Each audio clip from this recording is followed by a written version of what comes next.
والصلاة والسلام على سيد الأنبياء والمرسلين. قال الله تعالى وتبارك في القرآن المجيد والفرقان الحميد. بسم الله الرحمن الرحيم. يا أيها الذين آمنوا كتب عليكم الصيام كما كتب على الذين من قبلكم لعلكم تتقون. آمنت بالله صدق الله مولانا العظيم وصدق رسوله النبي الكريم الرؤوف الرحيم. اللهم نور قلوبنا بالقرآن وزين أخلاقنا بالقرآن وادخلنا الجنة بالقرآن ونجنا من النار بالقرآن. قال الله تعالى وتبارك في شان حبيبه مخبرا وآمرا إن الله وملائكته يصلون على النبي يا أيها الذين آمنوا صلوا عليه وسلموا تسليما. الصلاة والسلام عليك يا رسول الله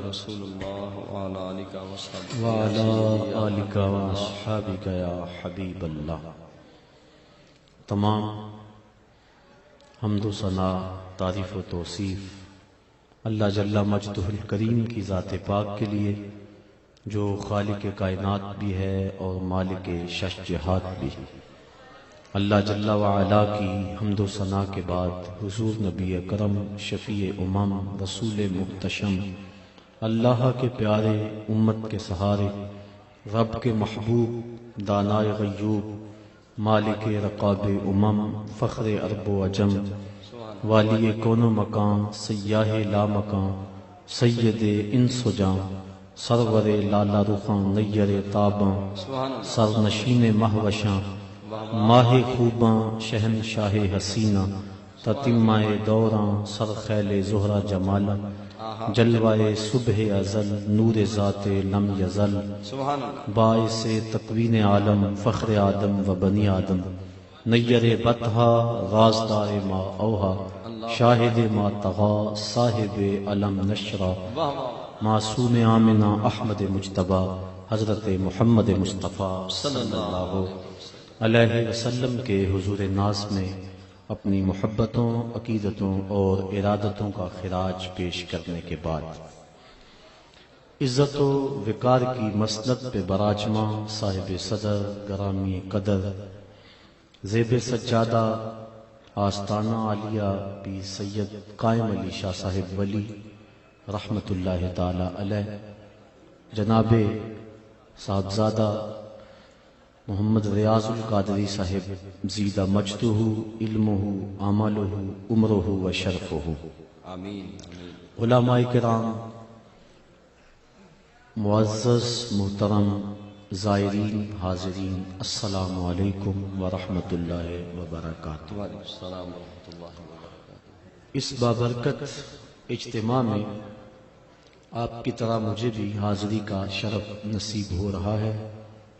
میں اور آپ ایک اللہ کے کامل ولی کے قدموں میں، ان کے زیر سایہ رمضان المبارک کی بابرکت رات کے دامن میں اترتی ہوئی جو برکتیں ہیں ان کو سمیٹنے کے لیے یہاں جمع ہوئے ہیں. مالک جل وعلا کی بارگاہ میں دعا ہے کہ وہ ہماری حاضری کا ایک ایک لمحہ اپنی بارگاہ میں قبول فرمائے. آمین. ہمارے میزبان عالی مرتبت نے جس محبت سے اس خوبصورت محفل کا اہتمام کیا اور معنوی حسن کے ساتھ ساتھ صوری حسن سے آج کی یہ جو محفل مالا مال ہوئی، یقیناً یہ ان کے ذوق لطیف کا نتیجہ ہے اور سال ہا سال سے وہ اپنی محبتوں کا یوں اظہار کرتے ہیں، بلکہ پورا سال اسی ذہن میں رہتے ہیں. اب پورا سال یہ انتظار رہتا ہے کہ محفل پاک، محفل نعت سے پاک کی تقریب منعقد ہونے والی ہے، اور یہ محفل گزرتی ہے تو اگلے پروگرام کے لیے ذہنی تیاریاں شروع ہو جاتی ہیں. گویا زندگی کا یہ سارا سفر حضور کی مدحت کے لیے وقف ہے. اللہ تعالیٰ ذوق و محبت میں اور حضور علیہ السلام کے ساتھ عقیدت اور رشتہ محبت میں مزید فراوانی عطا فرمائے. آج کے اس اجتماع میں مجھے جس عنوان پہ گفتگو کرنے کا حکم صادر ہوا تھا وہ رمضان المبارک کے حوالے سے میں نے کچھ آپ کے گوش گزار کرنا ہے۔ وقت کی نزاکتیں مجھے ملحوظ رہیں گی، چونکہ سحری کا وقت قریب ہوا جا رہا ہے اور محفل دیر سے شروع ہوئی ہے۔ ملک کے مقتدر ثناخواں تشریف فرما ہیں، ہم ان سے بھی بہت کچھ حضور علیہ السلام کی مدح و ستائش میں کہی ہوئی نعتیں سننا چاہیں گے، تو میں اختصار کے ساتھ کچھ باتیں آپ کے گوش گزار کروں گا۔ اللہ تعالیٰ میری زبان پہ کلمت الحق جاری فرما دیں۔ آمین آمین۔ میں آپ کی ایک ایک لمحے کی توجہ کا طالب رہوں گا۔ قرآن مجید میں اللہ تعالیٰ جل شانہ نے ارشاد فرمایا، اے ایمان والو، تمہارے اوپر روزے فرض کر دیے گئے جس طرح کہ تم سے پہلوں پہ فرض کیے گئے تھے تاکہ تمہیں تقوی ملے۔ الصوم فی اللغت الامساک، لغت میں روزہ رکنے کو کہتے ہیں۔ اصطلاح شریعت میں عبادت کی نیت سے طلوع فجر ثانی سے غروب آفتاب تک اکل و شرب اور جماع سے قصدن رکے رہنے کو روزہ کہتے ہیں۔ روزے کی تاریخ کے حوالے سے علامہ اسماعیل حقی رحمۃ اللہ تعالی علیہ لکھتے ہیں کہ ملک تحمور الثالث حضرت آدم علیہ السلام کی اولاد سے تیسرا بادشاہ ہوا ہے۔ اس کے دور میں قحط پڑا تو بادشاہ نے اپنی رعایا کو سیاسی حکم نامہ جاری کیا کہ جو صاحب ثروت لوگ ہیں وہ ایک وقت کا کھانا کھائیں اور ایک وقت کا کھانا بچا کر قحط زدہ علاقوں میں بھیجیں تاکہ ان دکھیوں کی مدد ہو سکے۔ قوم نے سیاسی حکم نامے کو قبول کیا اور انسانی ہمدردی پر مشتمل اس بات کو دل و جان سے مانا اور ایک وقت کا کھانا کھایا اور ایک وقت کا کھانا اپنے قحط زدہ بھائیوں کے لیے بچایا۔ اس قوم کی اس ادا کو اللہ نے پسند کر لیا اور وقت کے نبی پر وحی ہوئی کہ اس قوم کی اس ادا کو ہم عبادت قرار دیتے ہیں، تو اس طرح روزے کی فرضیت ہوئی۔ علامہ حقی علیہ رحمہ نے روزے کی تاریخ کے حوالے سے اسی قول کو نقل کیا۔ پھر ہر نبی پر روزے فرض کیے گئے۔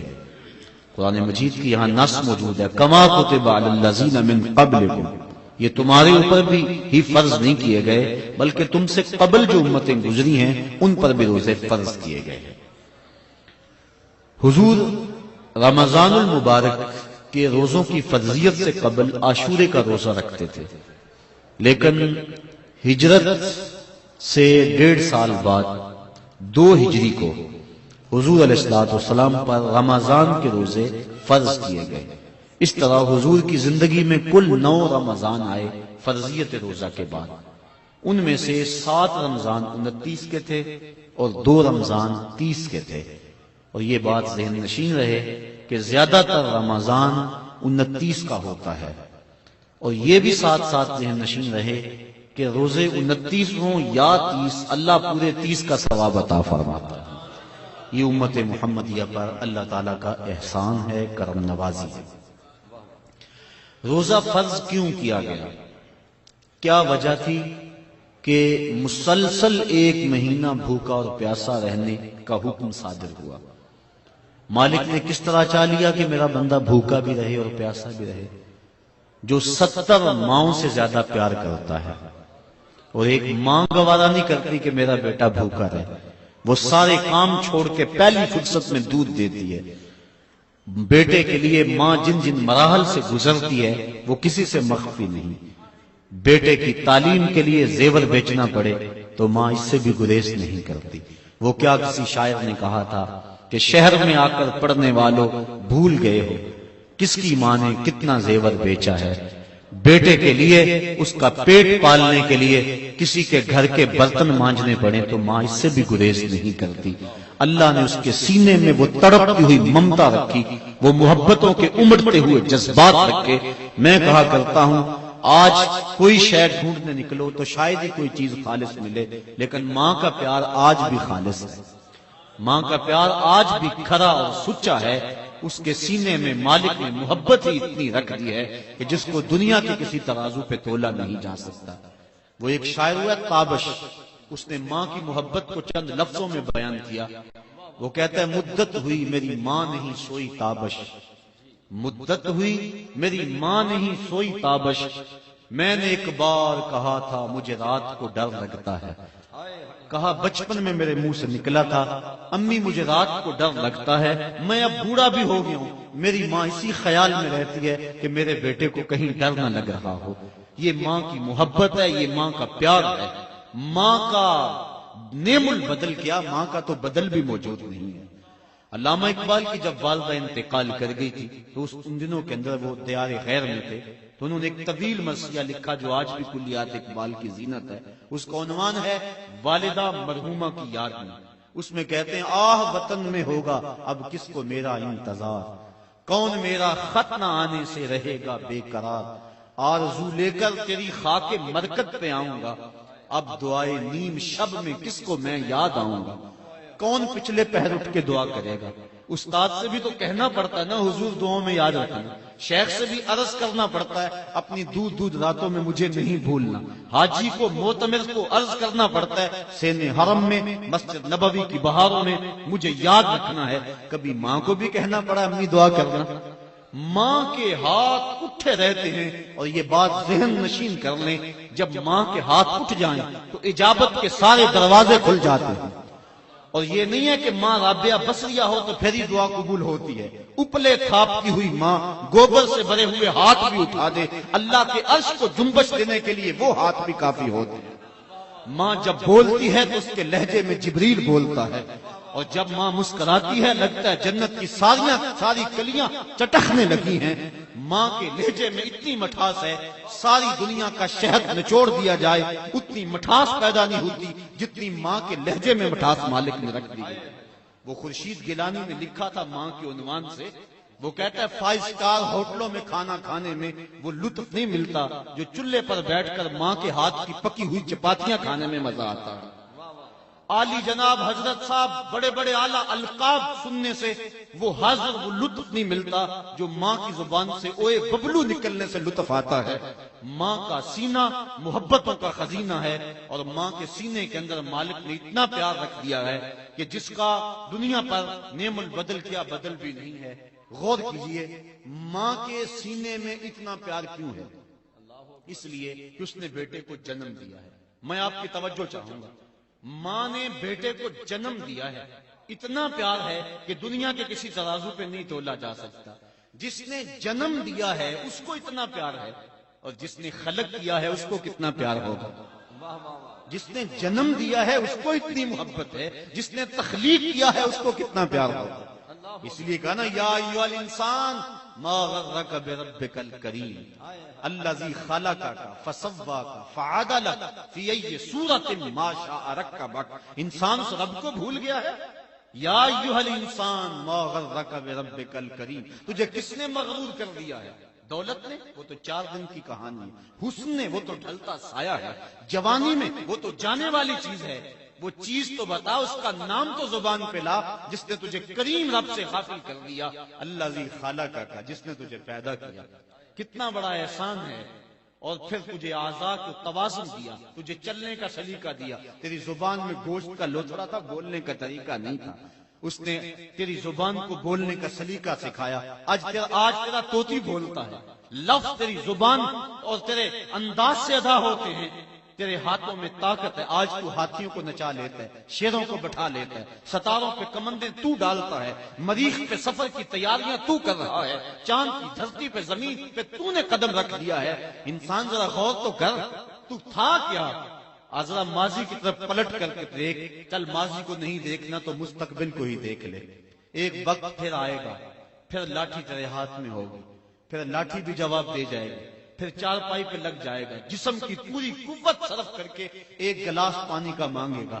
اور اس وقت تو زندگی سے تنگ آ جائے گا، گھر والے بھی تنگ آ جائیں گے. اب ہم تمہیں اگر موت نہ دیتے بتا تو کیا کرنا؟ فَأَمَاتَهُ فَأَقْبَرَهُ، ہم نے زندگی دی یہ بھی ہمارا احسان، اور ہم نے موت دی یہ بھی ہمارا احسان. تو ڈاکٹر کو کہتا لگا زہر کا ٹیکہ، سارے تنگ تھے تیرے سے، سارے کہتے تھے اللہ بابے کو پردہ دے دے تو اچھی بات، لیکن تجھے پردہ بھی نہ ملتا، تجھے موت بھی نہ آتی، تو بتا کیا کرتا؟ ہم نے زندگی دی یہ بھی احسان کیا، فاماتہ، اور موت دی یہ بھی احسان کیا۔ اچھا کتا بھی تو مرا تھا، گھسیٹ کے روڑی پہ ڈال دیا، جانور بھی تو مرے تھے، گھسیٹ کے روڑی پہ ڈال دیا، تجھے بھی اگر روڑی پہ ڈال دیا جاتا تو کیا کر سکتا تھا؟ تو مردہ تھا، بے حس تھا، کیا کر سکتا تھا؟ لیکن ہم نے کہا نہیں، ہم نے وفا نبھائی تیرے ساتھ۔ کہا اسے غسل دو، اس کے سند سند پہ خوشبو ملو، اس کو چپٹے لباس میں کفن دے دو، اور اس کو پھر 4 آدمی اٹھائیں، اور کہا تیز نہ چلنا، میرے شاہکار کو کہیں جھٹکا نہ لگے۔ اور پھر آج ہم نے تجھے تکریم دی، ہم نے تجھے عزت دی، امام کعبہ ہے وہ بھی پیچھے کھڑا ہے، تجھے آگے رکھ دیا۔ تو نے ہمارے ساتھ کیا کیا اور ہم نے تیرے ساتھ کیا کیا؟ ذرا ماضی کی طرف پلٹ کے دیکھ لے، تجھے پھر بھی شرم آئے گی، ذرا آگے جا کے دیکھے، تجھے پھر بھی شرم آئے گی۔ یا ایھا الانسان ما غرک بربک الکریم، بتا تجھے کس شے نے خدا سے غافل کر دیا۔ اور پھر اب بلا بھاگے ہوئے کبھی کوئی یوں آواز دیتا ہے؟ سکول سے بچہ بھاگ جائے تو اس کو پکڑا جائے تو اس کا سلوک اس کے ساتھ کیا کیا جاتا ہے؟ غلام بھاگ جائے تو اس کو کیسے آواز دی جاتی ہے؟ جو بھاگا ہوا ہے اس کو آواز دے رہا ہے، یا ایھا الانسان، او بھاگے ہوئے انسان پلٹ آ۔ اور کہیں فرمایا قتل الانسان، یہ مر جانا انسان کتنا ناشکرا ہے۔ تو کیسی اس کی رحمتیں ہیں، بندے کو پکارا جا رہا ہے تو انسان اگر ماضی کی طرف دیکھ لے پھر بھی شرم سے پانی پانی ہو جائے، اور اگر آگے ذرا 2 قدم بڑھ کے دیکھ لے پھر بھی سے حیا آ جائے۔ کہا اس مالک کا در کیوں چھوڑ گیا ہے؟ الذی خلقک کا، جس نے تجھے پیدا کیا۔ توجہ کیجئے، جس ماں نے جنم دیا وہ تو گوارا نہیں کرتی کہ میرا بیٹا بھوکا رہے، وہ تو گوارا نہیں کرتی، سارے کام چھوڑ کے پہلے دودھ دیتی ہے۔ بیٹے کے لیے کسی گھر کے برتن مانجنے پڑے اس سے بھی گریز نہیں کرتی۔ تو جو 70 ماؤں سے زیادہ پیار کرتا ہے، 70 ماؤں کی زندگی بھر کا پیار ایک طرف، اور مالک کا شفقت کی نظر سے ایک مرتبہ دیکھ لینا ایک طرف، تو وہ جب ماں گوارا نہیں کرتی کہ میرا بیٹا بھوکا رہے تو مالک نے کیسے گوارا کر لیا کہ میرا بندہ پورا مہینہ بھوکا رہے؟ آؤ پھر ماں کی گود میں آئے، ماں کی محبتوں بڑے گھنے چھاؤں میں آئے۔ ماں بیٹے کی آنکھ میں ایک آنسو بھی گوارا نہیں کرتی تھی، بھوک سے تڑپنا گوارا نہیں کرتی تھی۔ اب بیٹا ہو گیا بیمار، ڈاکٹر کے پاس اٹھا کے ماں بیٹے کو لے گئی، ڈاکٹر نے تشخیص کی، جو علاج تجویز کیا اس میں سیرپ کڑوا تھا، بیٹا پیتا نہیں تھا۔ ماں نے لٹا لیا زبردستی، منہ کھولا اور حلق میں کڑوا سیرپ ٹپکا رہی ہے، بیٹا چیخ رہا ہے، ماں جو حلق سے نیچے سیرپ اتر رہا ہے، اطمینان ہے اس کے چہرے پہ۔ کیا ماں صف پاک ہو گئی ہے؟ نہیں۔ اس کی ممتا چھن گئی ہے؟ نہیں۔ اس کی محبت کے جذبات سرد ہو گئے؟ نہیں۔ کیا اس کا پیار رخصت ہو گیا؟ نہیں۔ وہ تو ایک آنسو بھی گوارا نہیں کرتی تھی، اور آج بیٹا رو رہا ہے اور ماں کے چہرے پہ اطمینان ہے۔ تو غور کریں گے، ماں جانتی ہے بیٹا نہیں جانتا، ماں سمجھتی ہے چند لمحوں کی تکلیف ہے لیکن نتیجہ شفا کی صورت میں ہوگا۔ اس لیے مالک بھی نہیں چاہتا کہ میرا بندہ بھوکا رہے، لیکن اس کے باوجود کیوں چاہ لیا؟ کہا لعلکم تتقون، میرے بندو تمہیں تقوی کا نور مل جائے گا، تمہیں تقوی کی دولت نصیب ہو جائے گی۔ اب سوال یہ ہوا، کیا بھوکے اور پیاسا رہنے سے تقوی ملتا ہے؟ تقوی کی دولت بھوک سے ملتی ہے؟ تو آئیے شیخ فرید الدین عطار سے پوچھتے ہیں۔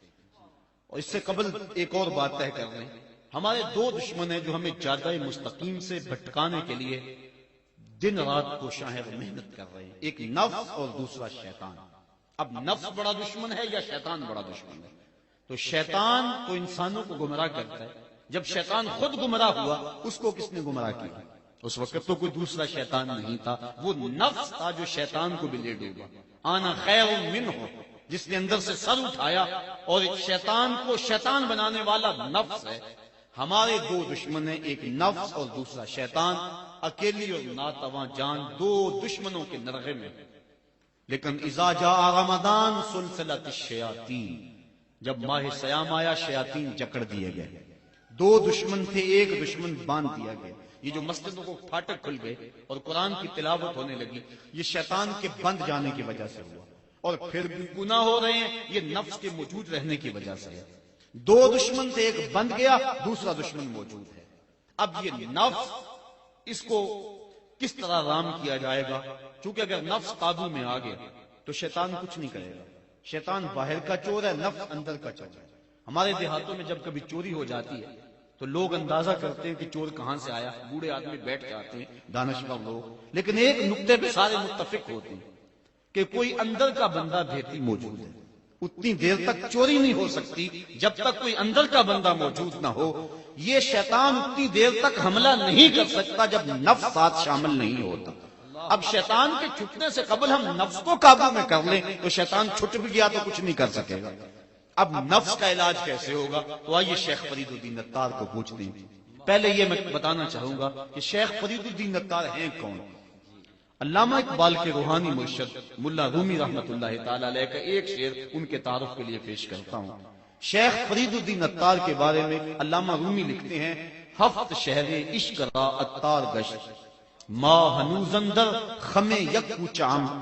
عشق کے ساتوں شہر حضرت عطار گھوم چکے ہیں، ہم پہلے شہر کی پہلی گلی کی پہلی نکر پہ کھڑے ہیں. یہ ملا رومی کہہ رہے ہیں. وہ شیخ فرید الدین عطار کہتے ہیں: نفس نتواں کش الا باس چیز، بات گوئم یادگیرش اے عزیز. خنجر خاموشی و شمشیر جو، نیزائے تنہائی و ترک ہجو. کہا نفس نہیں مرتا، لیکن تین اسلحے لے کے نفس پہ ٹوٹ پڑو گے تو نفس قابو میں آ جائے گا. خنجر خاموشی، ایک خاموشی کا خنجر. دوسرا شمشیر جو، بھوک کی تلوار. تیسرا نیزائے تنہائی، تنہائی کا نیزا. تو یہ اسلحے ہیں، اگر ان سے نفس پہ حملہ آور ہوں گے تو نفس قابو میں آئے گا. تو جو بھوک ہے وہ نفس کو رام کرنے کے لیے بہترین ہتھیار ہے. اور آقا کریم صلی اللہ علیہ وسلم نے بھی ارشاد فرمایا: اے جوانوں کے گروہ، تم میں سے جو طاقت رکھتا ہے وہ نکاح کرے، اور جو نکاح کی طاقت نہیں رکھتا وہ روزے رکھے، چونکہ روزے قاطع شہوات ہیں.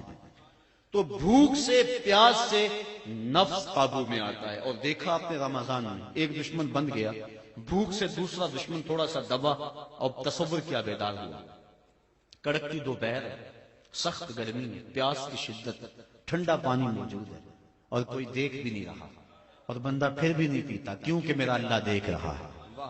یہ کیسا پختہ عقیدہ ہے. بلکہ غسل کرتا بھی احتیاط کرتا ہے، کوئی ہلکا، کوئی حلق سے نیچے قطرہ ٹپک نہ جائے. وہ جو ڈٹ کے گناہ کرتا تھا وہ اندر تنہائی میں ڈر رہا ہے. یہ مالک پہ یقین و اذعان پیدا ہوا کہ میرا مالک مجھے دیکھ رہا ہے. اگر اس عقیدے کو اپنے اوپر ہم وارد کر دے تو گناہ مشکل ہی نہیں، ناممکن ہو جاتا. ساتوں دروازے بند ہیں، تالے لگے ہوئے، بت کے اوپر بھی پردہ ڈال دیا. اور زلیخا بولی: ہے تالک، اب تو آ جاؤ نا، اب تو کوئی نہیں دیکھ رہا. تو یہی عقیدہ کار فرما ہوا. تو حضرت یوسف علیہ السلام نے کہا: قال معاذ اللہ، اللہ کی پناہ، تو اپنے بت کے آگے پردہ ڈال لیا، اپنے خدا سے چھپ گئی، میرا خدا تو ساتویں کوٹڑی میں بھی دیکھ رہا ہے. اور پھر اتنی روشنیاں برسی کہ گناہ کا تصور بھی محال ہو گیا. یہ یقین کہ میرا مالک مجھے دیکھ رہا ہے انسان کے لیے گناہ کو مشکل بنا دیتا ہے. حضور نبی رحمت، شفیع معظم، رسول محتشم صلی اللہ علیہ وسلم نے ارشاد فرمایا: سبعۃ یظلھم اللہ تعالی فی ظلہ یوم لا ظل الا ظلہ، امام عادل وشاب نشأ فی عبادۃ اللہ، ورجل قلبہ معلق بالمساجد، ورجل دعته امرأة ذات منصب وجمال فقال انی اخاف اللہ، ورجلان تحابا فی اللہ اجتمع علیہ وتفرقا الیہ، ورجل تصدق بصدقة فأخفاها حتى لا تعلم شماله ما تنفق يمينه، ورجل ذكر الله خاليا ففاضت عيناه او كما قال. بخاری میں بھی روایت، مسلم میں بھی روایت، نسائی میں بھی روایت. حضور فرمایا 7 اشخاص ایسے ہیں قیامت کے دن جب کوئی سایہ نہیں ہوگا، اللہ انہیں اپنے عرش کا سایہ نصیب فرمائے.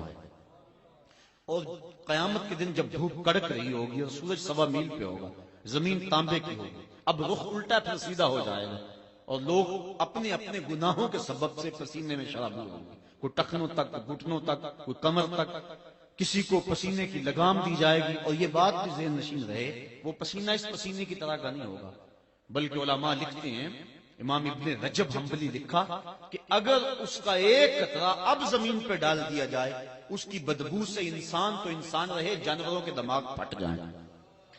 اور اس کی گرمی اور اس کی حدت کا عالم یہ ہے، احد پہاڑ کے اوپر اس کا ایک قطرہ رکھ دیا جائے تو احد پہاڑ پگھل جائے اس پسینے سے کی گرمی کی وجہ سے. لوگ اپنے اپنے اعمال کے لحاظ سے اس پسینے میں شرابور ہوں گے، لیکن فرمایا 7 اشخاص ایسے ہوں گے جنہیں قیامت کے دن اللہ اپنی عرش کا سایہ عطا فرمائے گا. وہ 7 کون ہوں گے؟ امام عادل، ایک عادل حکمران جو حکمرانی بھی کرے اور عدل کے اصولوں کو بھی نہ چھوڑے. اللہ اکبر، امام عادل۔ دوسرا وشاب نشا فی عبادت اللہ، وہ جوان جس کی جوانی اللہ کی عبادت میں گزرے۔ کام تو بڑا مشکل ہے، لیکن سنیے حضور ارشاد فرماتے ہیں انا حبیب اللہ الشاب التائب حبیب اللہ، لوگوں میں اللہ کا حبیب ہوں، اور جو جوان جوانی میں توبہ کرے وہ بھی اللہ کا حبیب ہے۔ جب پنجوں میں طاقت نہ رہے، دانت ٹوٹ جائیں، اس وقت بھیڑیا بھی تسبیح پکڑ لے تو کمال نہیں ہے۔ کمال تو یہ ہے کہ جوانی میں پیشانی سجدے میں رکھی جائے اور سبحان ربی الاعلیٰ کے نغمے الاپے تھے۔ جوانوں، جوانی میں جو رونے کا مزہ ہے وہ بڑھاپے میں نہیں ہے۔ اقبال کہتا ہے رومی ہو راضی ہو عطار ہو کہ غزالی، کچھ ہاتھ نہیں آتا بے آہ سحر گاہی۔ سحری کے خیر بڑھاپے میں بھی اگر اللہ تعالیٰ توبہ کی توفیق عطا کر دے تو یہ بھی بڑی دولت۔ کئی لوگ ایسے ہوتے ہیں قبر میں ٹانگیں ہوتی ہیں لیکن گناہوں سے مسلسل باز نہیں آتے۔ وہ کیا کہا میاں محمد بخش عارف کھڑی نے، بڑی ستری اور پاکیزہ تنقید کی۔ فرماتے ہیں ہڈیاں کمبن گوڈے کھڑکنتے، اڑ گیا لک تیرا، اجے بھی بدیوں باز نہ آئیں جیو مرد دلیرا۔ یا ایھا الانسان ما غرک بربک الکریم، اگر بڑھاپے میں بھی مل جائے توفیق توبہ تو یہ بھی بڑی دولت ہے۔ انما الاعمال بالخواتیم، اعمال کا دار و مدار حسن خاتمہ پہ۔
اس کا حسن جو ہے وہ بہت زیادہ تھا، اس نے اس نوجوان کو لبھانا چاہا اور دعوت گناہ دی۔ اس نوجوان نے آگے سے کیا کہا؟